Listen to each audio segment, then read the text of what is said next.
ძალას აქვს ერთი საერთო ერთეული, რომელიც არის ნიუტონი. ძალა იზომება დინამომეტრის საშუალებით. აქ არის ჩამოთვლილი 4 ძირითადი ფორმულა.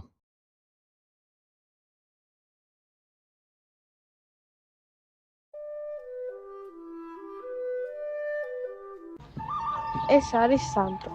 სანდროს უყვარს ფეხბურთი, მაგრამ ყოველთვის უცდება ფეხი თამაშის დროს.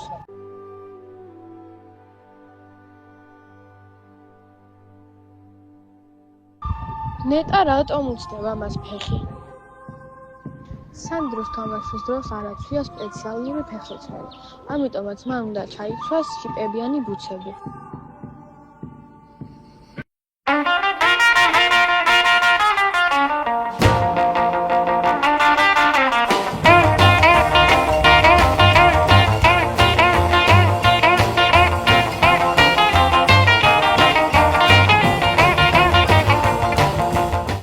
და საერთოდ რა შუაშია ფიზიკასთან ფეხბურთი? როდესაც სანდროს აცვია ბუცები, აღიძვრება უფრო მეტი ხახუნის ძალა და შესაბამისად, რაც უფრო მეტი არის ხახუნის ძალა, ნაკლებად დაუცურდება ფეხი.